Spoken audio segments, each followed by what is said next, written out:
And good morning once again, fellas. Thanks for joining in.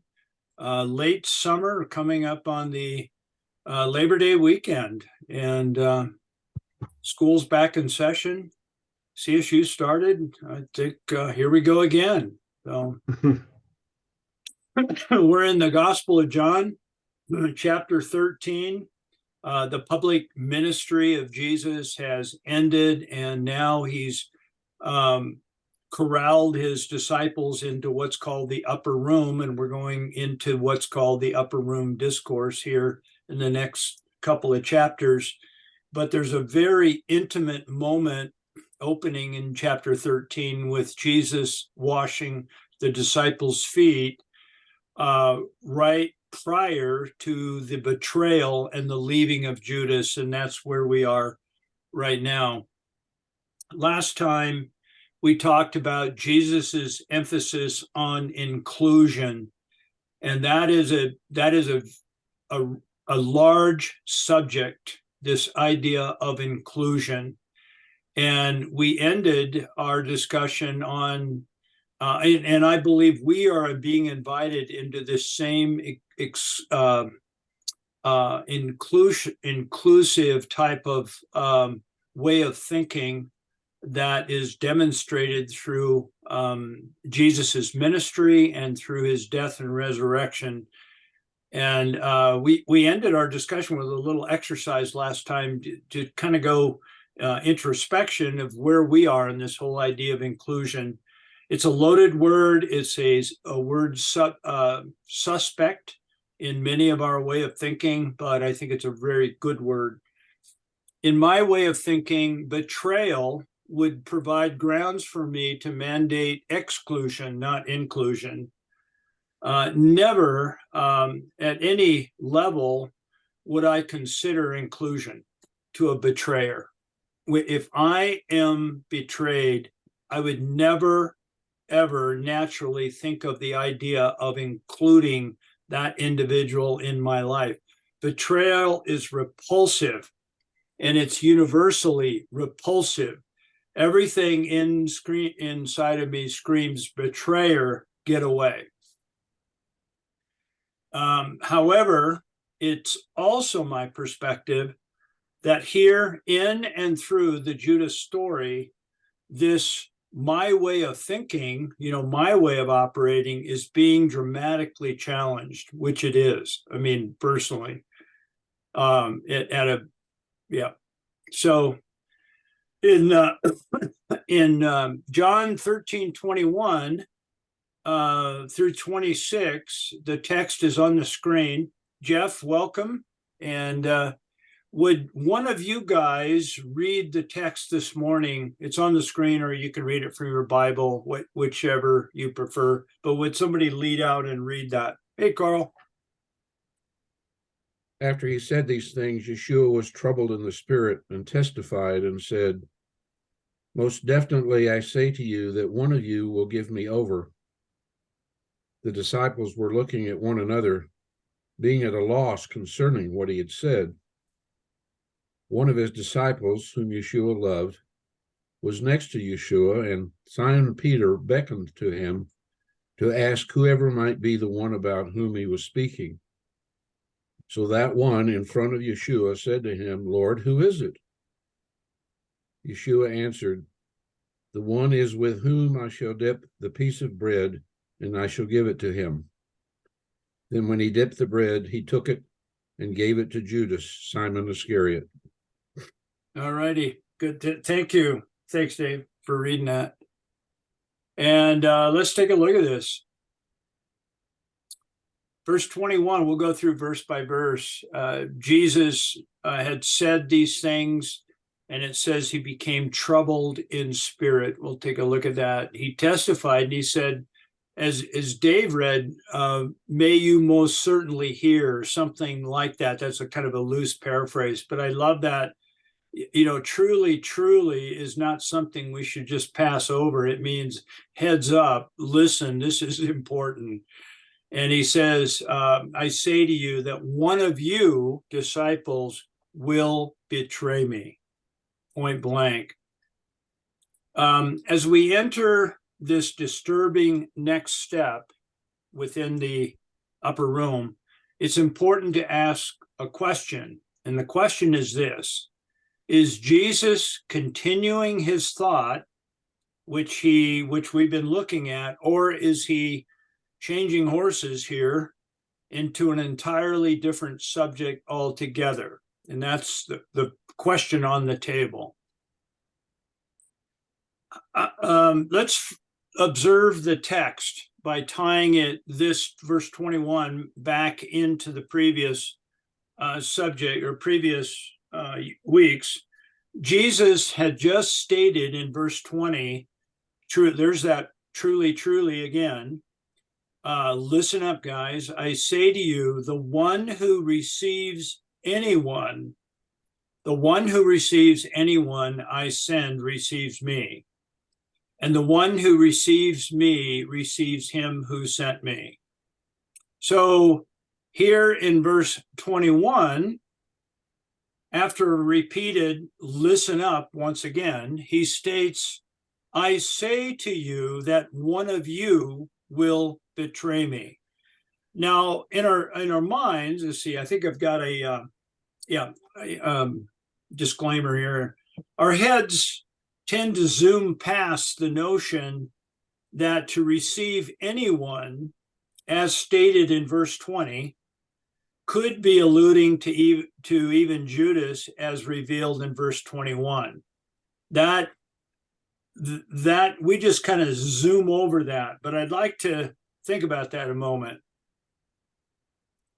And here's the text again, and my comment is the reason we have a hard time making this connection, or conversely, the reason we kind of zoom past that without really thinking about it, is because betrayal is so absolutely horrible. Our natural human emotion is anger, rejection, separation, blame, judgment, execution. We recoil as a snake. We shout, let's find out who this guy is and let's get rid of this dirtbag. That's what everything inside of us is, as people are saying in the face of a known betrayer. Thus, why I think we naturally bypass the idea of, I believe, a suggested connection.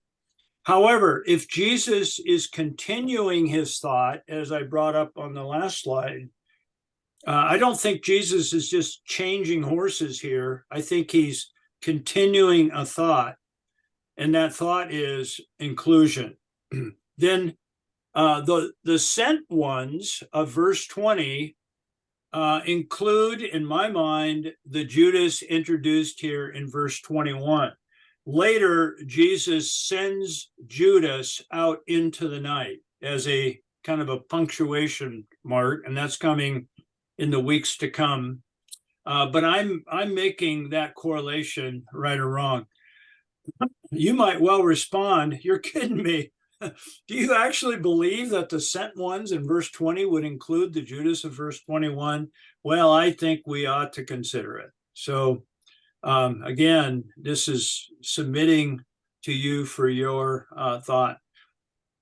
If this is the case, then Jesus is pointing out the direction and the depth to which his followers are to act at an occasion such as this, which is betrayal. The follower of Jesus is to include even a Judas. That's where I'm going with it. And then the text, we're still on verse 21, and the text reads the same, of course. Before we leave verse 21, though, it's important to notice the deep emotion Jesus felt at this moment, where it says he became troubled in spirit. And I've got a note here, a highlighted note. And I think it's really good for us to think this. I think we could all get some idea, a very good idea, what it's like to be troubled in spirit just by the mere age of us, and what the heartaches that we've all experienced. We all have our stories. And here we see Jesus experiencing a tremendous heartache, a known betrayer by one of his disciples. But notice what he does. When he became troubled in spirit, his action that we see is toward human engagement and communication. He's leaning into engagement and communication rather than my tendency is to move away from that and move towards isolation and silence. When I'm troubled within, I tend to shut down and tend to want to isolate. But notice, contrary, Jesus is moving toward human engagement in this troubling occasion. We go to verse 22. The disciples began looking at one another at this statement, and they were at what the text reads, a loss to know of which one he was speaking. This I find absolutely fascinating. Following this path of interpretation that I've just suggested of inclusion, the disciples are first of all overcome with a negative emotion. Thus, they go speechless. They're at a loss. They're aghast. Secondly, they naturally ask what any one of us would be asking, who is the guilty one? We see that here in the text. Now, here's my suggestion. They, in my opinion, are at a loss because this occasion in itself demands introspection. That's where we go. And it's something like this. This occasion, this question or this statement is focusing their attention within.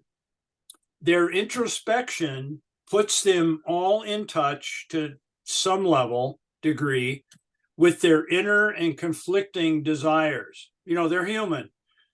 On one hand, they love Jesus. They respect Jesus. Where am I here? They desire to follow. But they also know they're dark. On the other hand, there's one hand and another hand. They know their dark jealousies at the same time, their biases, their discomforts, their doubts. They each hold, because they're human, within their heads private information about themselves which self-condemns. I think that's true of all those guys, and it's true of us. And so they are at a loss. Now, I augment that statement with an example out of Matthew. During the same occasion, Matthew writes the verbal question by all at this point was, Lord, is it I? In other words, they're followers of Jesus, but yet they know their own inward darkness, and that is self-condemning. Thus, the question, is it I? We ask that question because we don't know ourselves. We don't know. We say, well, gee, there's enough evidence in my head that it could be me. And so they ask that question. 22, same, they're at a loss. One would think that becoming aware of one's unknowing about ourselves would lead to humility and the seeking of help. I don't know. I know I don't know. Would you help me? We would think that would be the rational, logical step of unknowing. Please help me. On some occasions, that is true.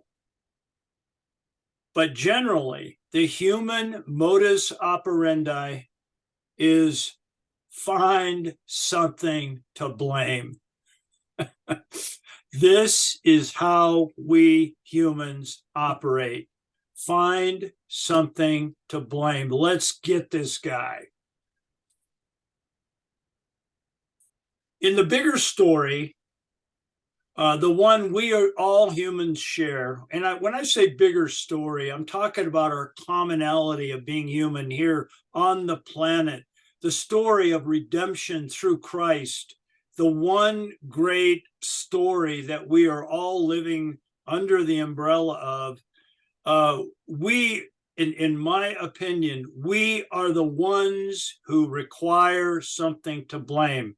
We are the ones who need a scapegoat. It's not God who requires it. It's we who are requiring it, and we continue to require it.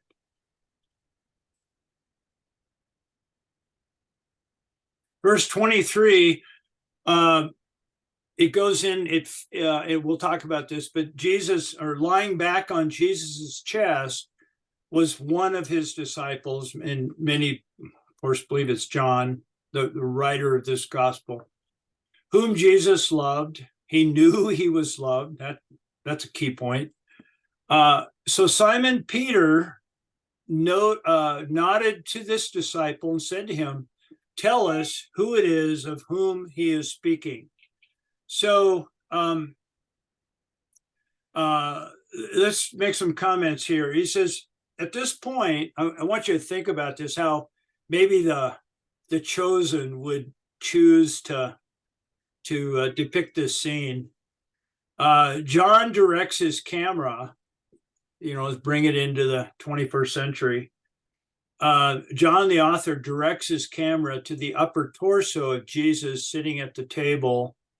And then he stops there, capturing the whole upper image above the table. Then he begins to slowly zoom in to capture a disciple's head resting on the bosom of the master. Can you picture that? And there's silence here as the camera is making its movement. And the disciple is clearly at rest. As the text reads, he is loved. He's resting within that relationship. His rest, though, is interrupted by an off-camera subject. We see his eyes flutter and then move off into a direction close, like behind the camera and to the left, say. And Simon Peter is there. And Simon, like the others in the group, they need to know because they don't know. They are conflicted within their being, and so they're asking the question, like any of us would be asking, who is this dirtbag? They all need to know simply because they don't know. They don't know because of their I just said this, the inner conflicted perception of themselves. Thus, like all humans, like all of us, guys, the human condition, we don't know, so we look to others to tell us. We need someone to tell us. And it's just it's not wrong, it just simply is. The text is still the same, verse 23, 24. In times, now I'm making a comment, in times of stressful unknowing, which is part of being human, we seek someone to tell us. We do, and here's the statement, we do so because we simply don't know. We need someone to tell us. That has a real upside and that has a real downside. Those of you who have read Philip Yancey's book, Where the Light Shines, which is an amazingly well-written book. This guy is a wonderful author. Here, Marshall, Philip Yancey's brother, is carrying a tremendous burden spoken over him by their mother when he was a youth, and it's haunted him for decades. Because she told him certain certain lies about generated out of her own really sick mind. And those have stuck with him, and he believes it because she said it. And that is so, so unfortunate, but it's so human at the level of which we function. We don't know because we listen to the voices of shame, which jabber words of destruction to convince us of what we are not. And that is part of our human condition.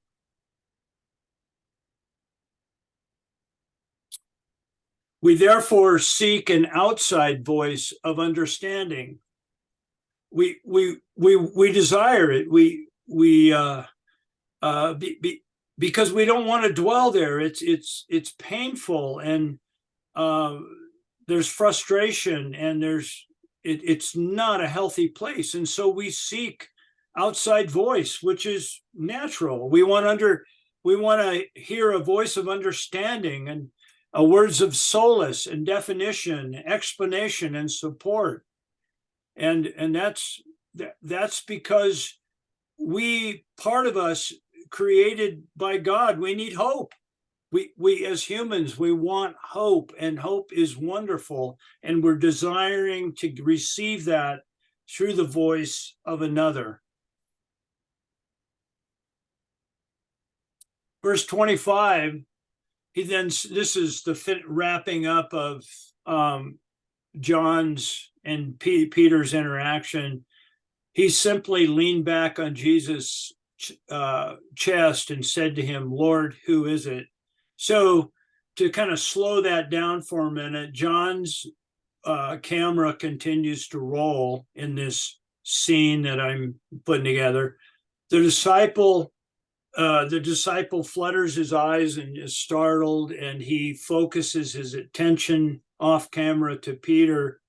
He's listening to Peter's request, of which we don't hear in the scene. After a moment, his head turns upward, and of course the camera is zoomed onto his face, and the camera zooms into his lips, and we hear his words, "Lord, who is it?"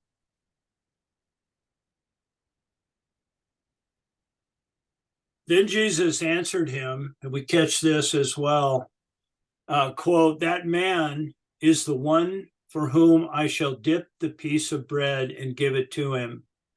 So when he had dipped the piece of bread, he took it and he gave it to Judas, the son of Simon Iscariot. At this point, our minds rewind to verse 18, which we looked at a few weeks ago, which is the quote from Psalm 41. Remember that one? "He who eats my bread has lifted up his heel against me." Our minds would naturally go to that text from verse 26. What the psalmist stated at his time that he wrote that was true for that time. Jesus now quotes the psalmist because what the psalmist wrote at that time is true also at his time. "He who eats my bread has lifted up his heel against me." And we can say today as well that it still holds true within our human relationships. Those, and here's another way to say it, those who share our bread betray us. Not everyone, of course, but it is common that those who are of intimacy in relationship with us can and do betray us. And this is a cold truth about life. This is the way it is.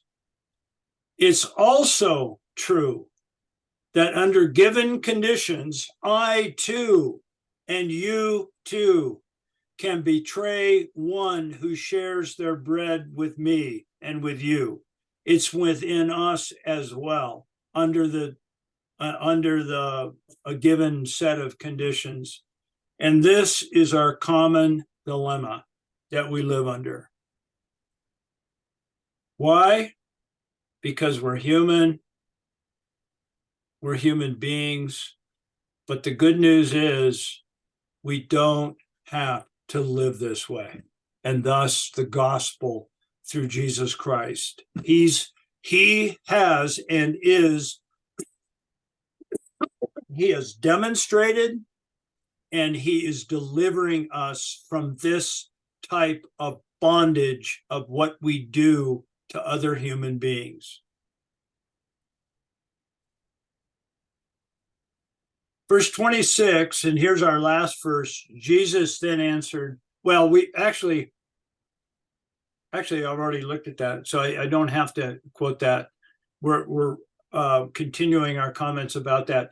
Within this text is recorded Jesus's last act directed towards Judas. Now, I spent a fair amount of time thinking about this, but I could be wrong. I didn't read this anywhere from a commentary. I came up with this idea. So bear with me and forgive me if I'm not correct here, but I believe this is Jesus's last act directly towards Judas. And correct me if I'm wrong. It'd be fun to actually think about that. What we read as Jesus's last act towards a known betrayer are two words: Jesus gave. That is mind-boggling to me. Jesus gave to a known betrayer. Within the context of known betrayal, Jesus extends relationship to the betrayer. We'll talk more about that. Okay, I guess it's here. As I ponder known betrayer, let's see, I think I forgot something here. Yeah, I guess so. I guess it's on this slide. I forget where I put stuff. So I'll read this. As I ponder known betrayal, if I were in Jesus's sandals, the last thing I would naturally do is extend relationship towards a betrayer.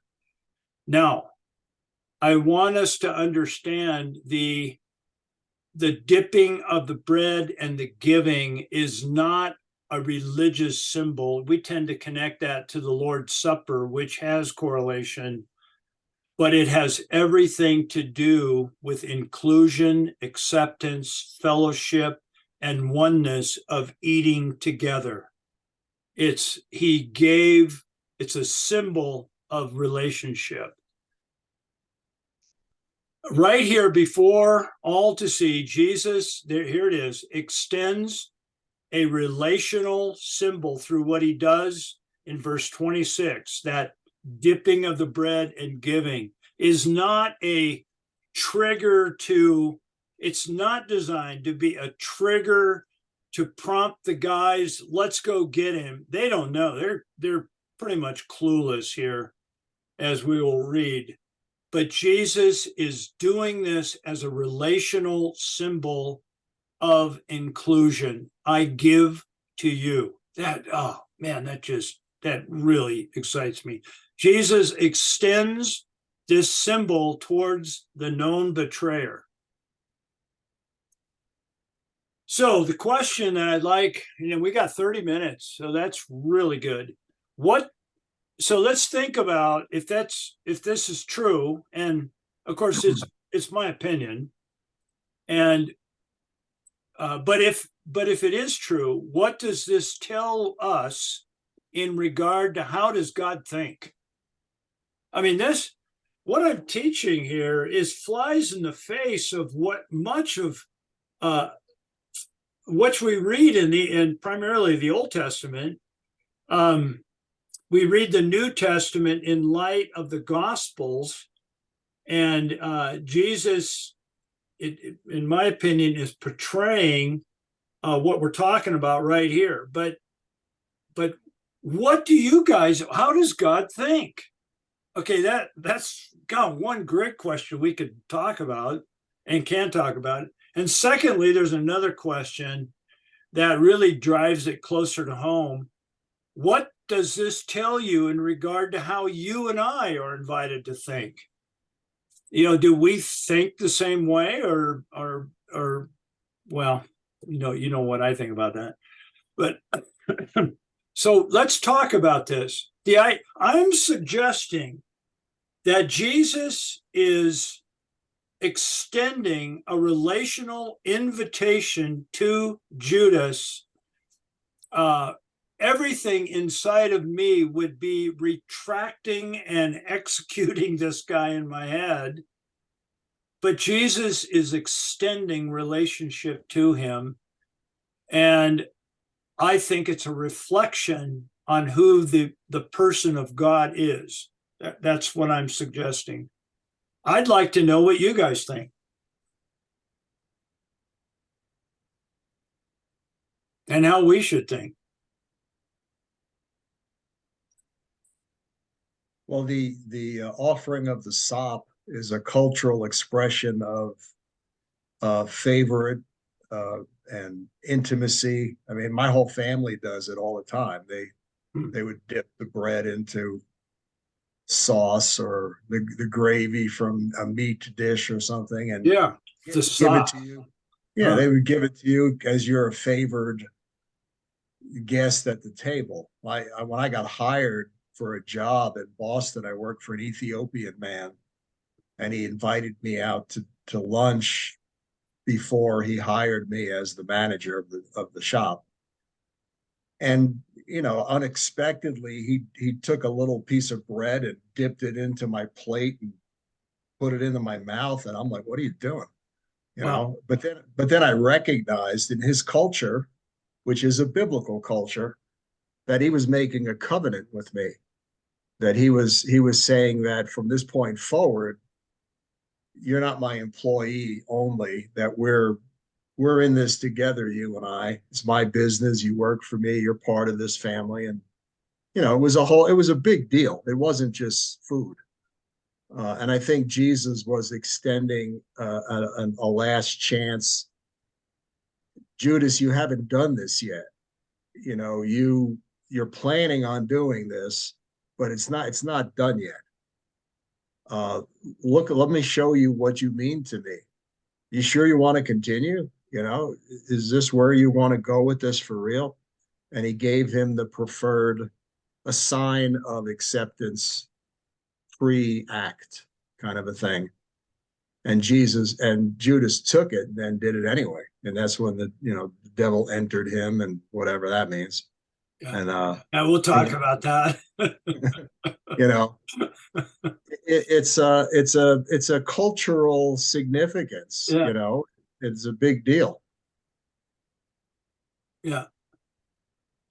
Well, thank you for that great story. That really lends credence to it. Somebody said something. Steve, was that you? Yeah, that was me, Mike. Yeah. Okay. My thought goes to what you said about his last act toward Judas, because it brought to mind the garden where Judas actually comes and betrays him. And he says, do you betray me with a kiss? But then I have to go down. I go down further in the story to see what Jesus's response to that act of betrayal was.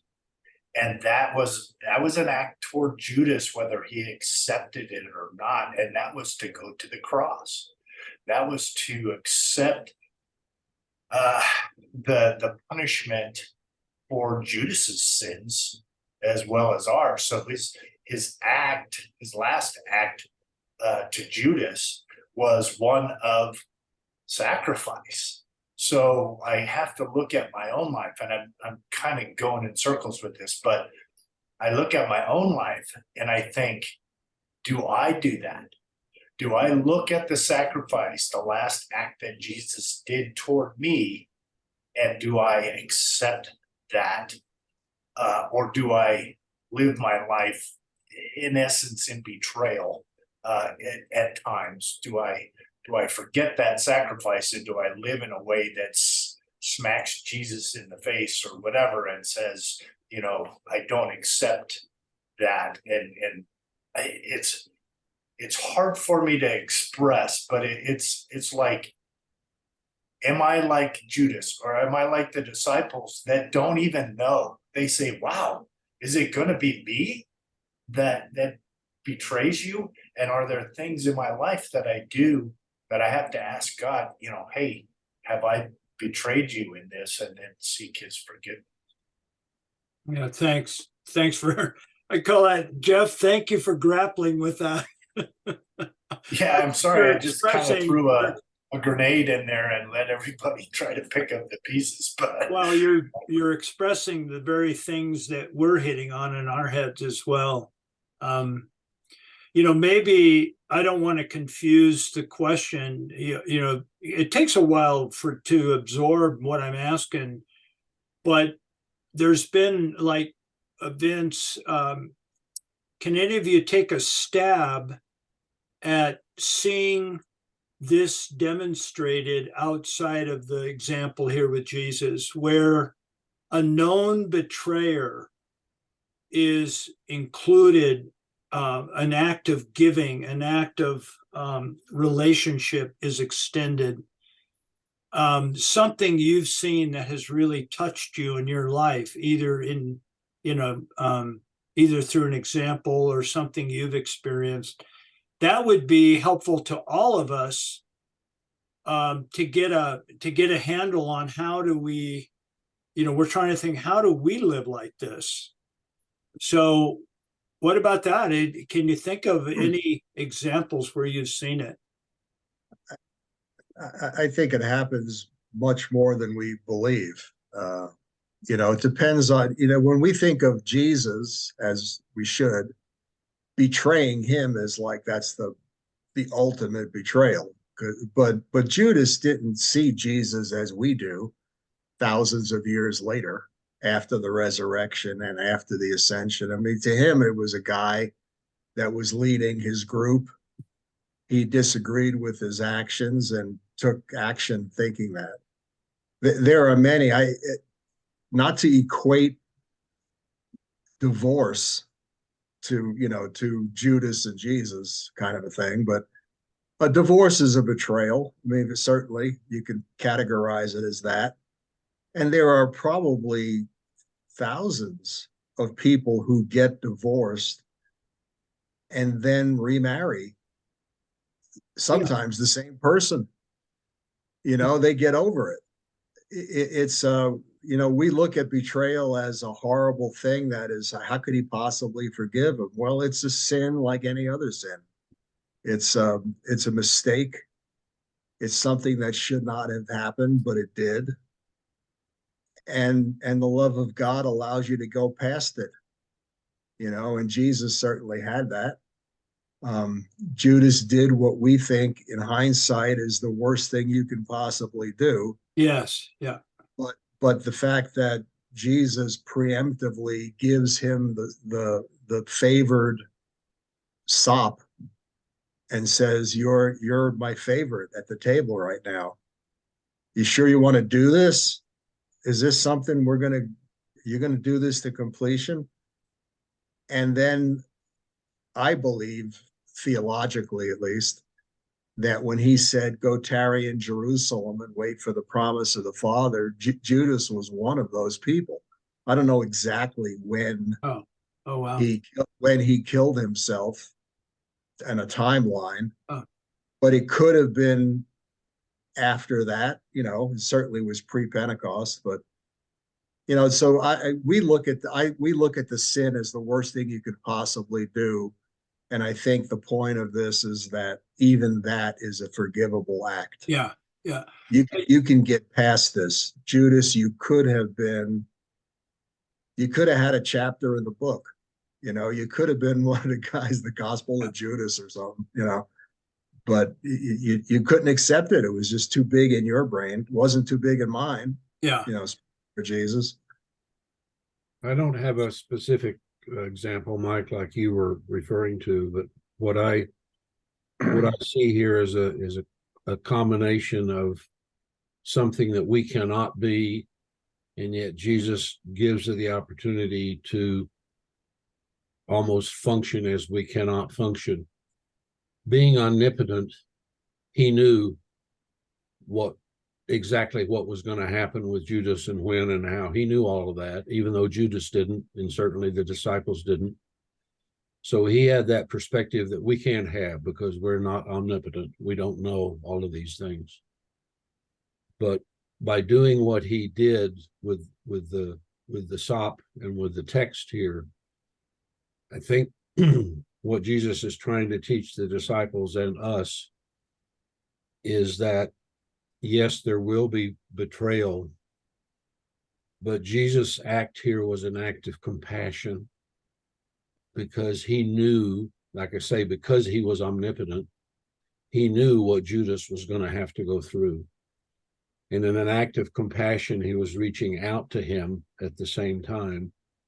And not in so many words, he says, I know what you're going to have to do, and you have to do it because that's the plan, but I understand what you're going to have to go through.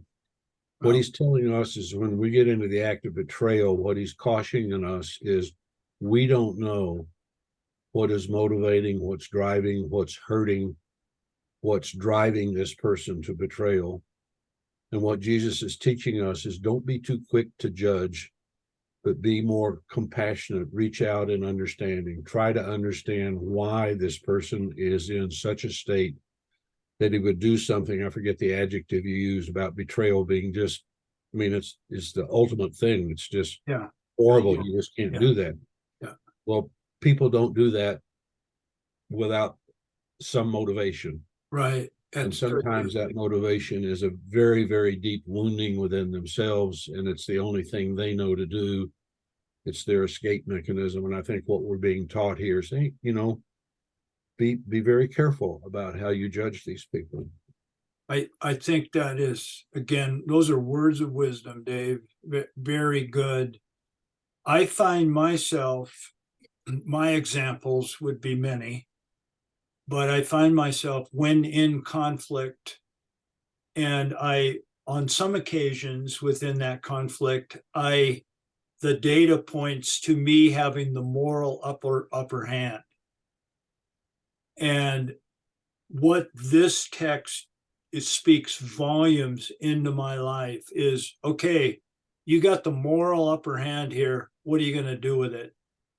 And I think what Jesus would have me do and us to do is exactly, Dave, what you're saying is, do I move towards deconstructing that other individual and make them as dirt so that I can be right and go off in my self-righteous kind of way and live life? Or do I enter into a seeking and a compassion and an understanding and a sympathy with that individual and then respond out of that? And I think I choose that. I would much rather go in that direction. Although I have and I haven't. I've done both. Yeah, Mike, I like what Dave said about trying to have compassion for the betrayer. Because I find myself many times looking at somebody else's life and going, how could they do that? Or looking at Judas and saying, he spent all this time with Jesus. How could he betray him?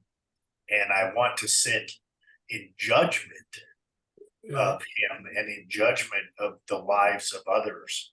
But then I go to God and I ask for grace and mercy and forgiveness for my own sins and shortfallings, not willing to offer that to others. So I appreciate what Dave said about kind of, even with a betrayer, there's probably a reason, and maybe we can try and put ourselves in their shoes and not sit in judgment of them, but offer them as much grace as we can humanly possible. Yeah. Thanks, Jeff. I think that's true. I think it's interesting that Jesus says one of you is going to betray me. And then they say, who is it? And why didn't Jesus just say it's Judas? So we go into this story. But I don't think in terms, I guess I do, Mike, think in terms of, I'm right, you're wrong, I have the upper moral ground, that kind of thing. But I think what the point, or one of the point, at least what I see, is so Peter, ask, well, who is it? And so the question I see is,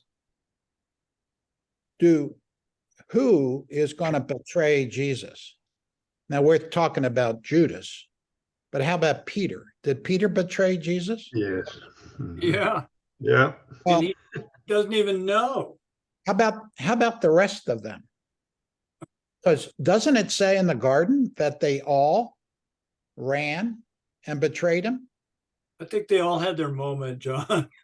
Well, my point is, it's kind of like the issue of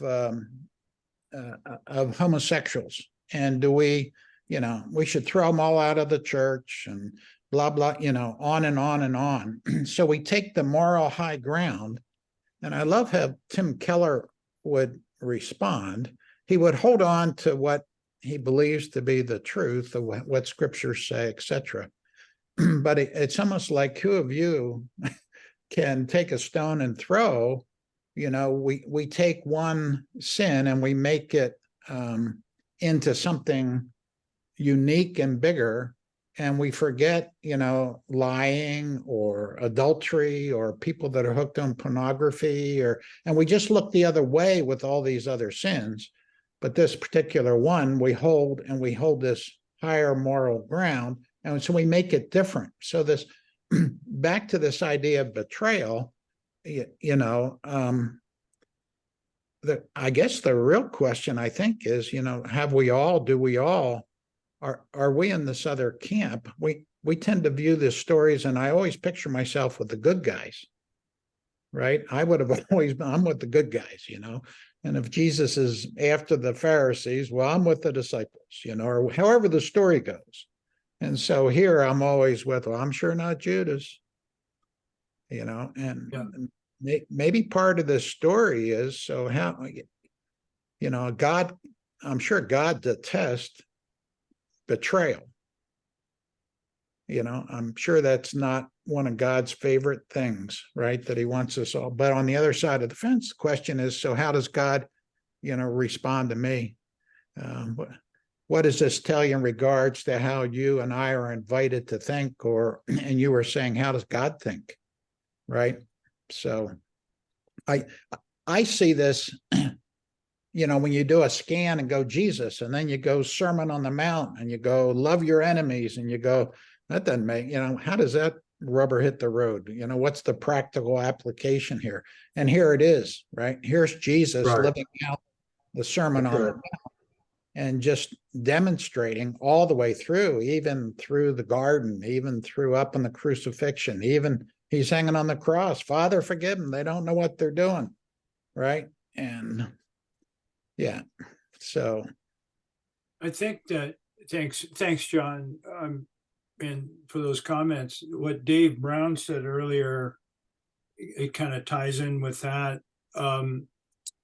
Dave, you used the term or the language that Judas had to go through this, and Jesus understood that. It was his choice. I think you also alluded to the idea that Jesus's opinion of Judas, his compassion towards him, his extension of relationship for him, didn't sever at the moment of the betrayal, but that it continued. I think Tatsi or Vince, you and Tatsi, I see that hand. Just give me a minute. Tatsi, I think, or Vince, I think you alluded to the idea too, from your interpretation of go tarry in Jerusalem until I come. That included Judas. So I think you're both landing in the camp where nothing in the mind of God ever changed. It all had to do with compassion, extension of relationship. But as Dave, you said, Judas had to go through it. And if God thinks like that, that there is a huge feeling of what we call it remorse, of compassion, of love, extension, that there's an allowance of us to go through what we need to go through that's only creating pain in our own lives. And God sits there and watches that, which is, oh, that would be, having our kids go through terrible times, and they have to go through it because they have to go through it. That draws me closer to the compassion and the love of God than further away. It helps give me explanation of questions that I think we all carry. But I've rambled enough. Tatsi, what is your question? Anyway, my question, I just want to make it. Yeah. Yeah. Comment. Yeah. My comment is this verse, John 13, 23, in which he has, John leaning on the, actually, you've heard me talk about this before. In 1998, I went and heard a talk by Brennan Manning, who actually made the King James version of him actually listening, leaning on the heart, on the breast of Jesus, and hearing the heartbeat of Jesus. Okay, and his premise to that whole thing was that can you imagine listening to the heartbeat of love, okay, that he heard when he put his head on Jesus' thing. That's the King James version, okay? Yeah. And that actually, to me, may have been in my mind, my true conversion actually to being a believer in Christ, because he actually got me to hear the heartbeat of love of Jesus. And so I've tried to carry that through there, that God's love is unconditional. And when I think back upon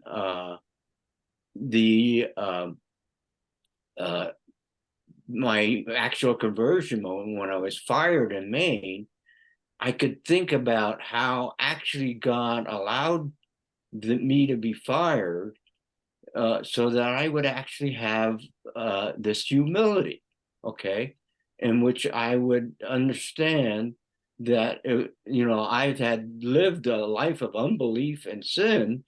And this was actually, even though I felt betrayed by the president for not backing me up, and I felt when I look back at it, I think I was actually I was really not doing something wrong on what I had done. And then 4 months later, after I had completed my parachute stay, he and the VP actually took me out to lunch and told me that actually the same thing had happened to them. The guy from Denver, the marketing guy from Denmark that had purchased this particular thing had actually done the same thing to them. So I could just see elements of how God has actually brought me to him through this whole idea of betrayal. And for me, the betrayal that I underwent actually brought me to a place of humility. And I don't think I would have ever come to the Lord if I hadn't been in quotes, betrayed by that president by him firing me. Yeah. Anyway, that's kind of what, and so I think that's what I've been invited to think by this whole story and my whole testimony is that God's love is unconditional. And that's how I think that God thinks. He loves us unconditionally. And we simply have to, it sounds simple, but we simply have to, again, turn back to Jesus for that. And it's something that I continually have to do as in my walk now, even if I've been 92, 30, over 30 years now that I've been a believer. So anyway. Wow. Thank you, Tatsi. Yeah. Thanks for tying in that story. Yes, you have spoken pieces of it in the past, but it's a great reminder of how that drove you to this place of humility and needing of help. That's a healthy response. Mm-hmm. And some people do that, and that's great. Other thoughts? Thanks for sharing, Tatsi, of how you think God thinks. Tatsi, your story reminds me a little bit of the story of Joseph in the Old Testament and the betrayal that his brothers accomplished, and how Joseph realized that it worked to good, to the saving of his people. And that's I think that's one of the things that it's sort of a point of faith for me at times when I feel like I'm being betrayed or have been betrayed, is to recognize that God can use these things in my life and in the life of another for his purposes, for good. It's interesting when you can draw a comparison between the betrayal of Joseph and then Judas betraying the Lord. In a grossly simplified manner, had Judas not betrayed the Lord, he could not have gone to the cross, and he could not have, that's grossly simplified, but that's the thread there. Without that betrayal, needed to happen would not have. Yeah, Mike, whole subject. I had one more thought. Your question was, what does this tell us in regard to how God thinks? God's response to us is not predicated on our response to him.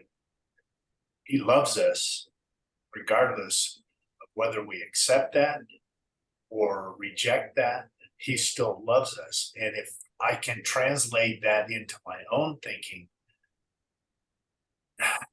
if I can love somebody regardless of their response to me, then I'm lining up more with how God thinks. And I think most of the time, us being human, and me in particular, if somebody responds negatively to me, that affects how I love them or how I feel about them. And if I can try to put myself more in line with God's thinking, then I can love people regardless of how they respond to me.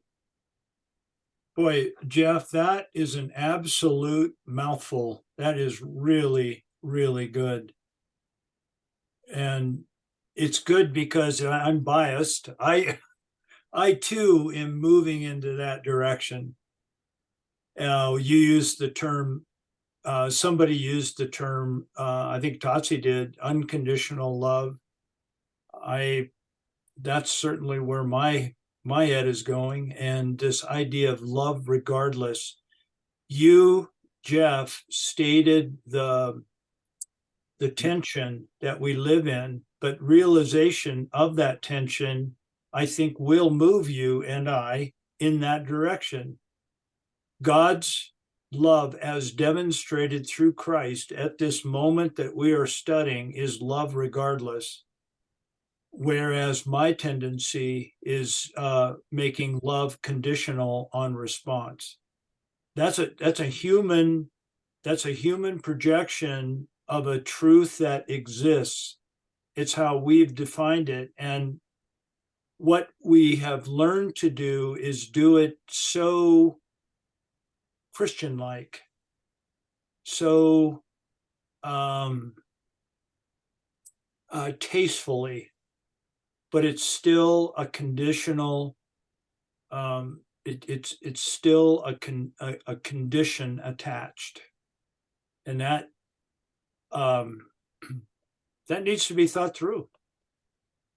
So Mike, yeah, so John, and then Dave's got something too. So go ahead, John. did I step on? Oh, Dave's leaving. Yes, was Okay. waving goodbye. Oh, okay. Yeah. So I think Peter is, for me, is just a great example. You know, well, I don't betray, I won't betray, and then Right. I betray, and then you get the story, the end of John, Yeah. where Jesus says, "Do you love me?" And you know, where the restoration of this. You know, so you got God's unconditional love, but as Vince was saying, you know, Judas hasn't betrayed him yet, right? This is still something to be, but somewhere in the back of my mind, isn't there a verse in scripture where it says something like it was necessary that the Son of Man should be betrayed, but woe to him that betrayed him. It would have been better if he had never been born. Yeah. Yeah. Isn't that something in scripture? Yeah, Which I think so. I think we want this unconditional love. God loves me. He'll love me no matter what. But if I go make a right turn and God says, no, I want you going this way in life, or you know, like Peter, maybe Peter kept denying him, right? Yeah. So is there a part of the story that we don't like to talk about that has consequences to not accepting God's unconditional love? Or why would, I don't think I'm wrong in the scripture thing, that I think it says somewhere there that we don't like the parts where it says, woe unto you, right? Well, that sure can't apply to me. And better that he had never been born? Are you kidding me? Oh, right? So let me comment on that, John. Great question. I mean, how do we think about this? Because you're right. We want, I mean, we want to believe in an unconditional God, love of God's unconditional love, but yet we have scripture that appears to be contrary. Woe to the man. So what we need in our journeys is to decide, what do I believe? Do I believe in a God who has unconditional love regardless? Or is there these troubling conditional situations where, ooh, that may not be true? Now, in some realms, they chalk it off as mystery.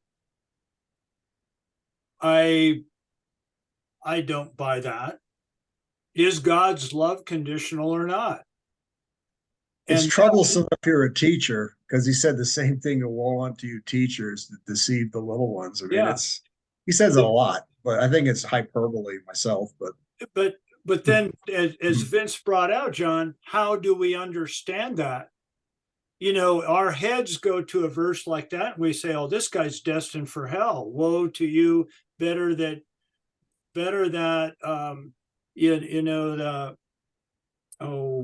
thrown, something tied to your body and thrown into Millstone. the sea." Millstone. Well, that is, of course, not to deny it by any means, but could it have a different? It's absolutely true. What Judas is bringing upon himself is that. But does it mean God is going to throw him into a hell that he's created to burn him up for eternity? Well, I think that's where we need to think about that. You know, how are we understanding what the text is saying? I think we're all prone to projecting what we've been taught and how we've put things together. But that's the very thing we want to think about. Is that how I want to go with this? Is that how I want to think about it? And go from there. So anyway, again, I've talked too much. Totsy's got his hand up there. I don't know if he wanted to say something quick. Yeah. Bob, are you leaving? Yeah, I gotta leave. Oh, it's 8:05. Oh, Yeah. one more comment. See you, Bob. And Yeah, Todd, take care. Totsie, one more, and then we'll shut it off. Okay, yeah, I think that actually this actually brings in probably a discussion of predestination and freedom of choice, and that's a whole long discussion. But Yeah. my belief of that is that those two items actually exist. So, in other words, God has the power of predestining us to whatever He wants us to destine, but we all have the freedom of choice of accepting things. So, in this case here, I think Judas had the choice. He could actually have, relied upon God's unconditional choice, but he chose not to do that, and so he was predestined to actually committing suicide or dying or whatever. So we'll see what happens when he comes to the judgment day. Okay. Yeah. Totsie, I thank you for that last comment, and I'm going to cut us off because I didn't realize we're 6 minutes over. Guys are dropping out. So you guys, let's see, I think I'll be here next week. Yep. I'll be here next week. So we'll continue on. And I think we're going to get into that text. It was alluded to in the text. Oh, Satan enters in and all of that. I think that's next week or the week after. I'm working 2-3 weeks ahead. But anyway, stay tuned. Let's have more discussion. Great talks, guys. Wow. Have a good day. Love you all. Bye for now. Bye, guys. Bye. Bye-bye.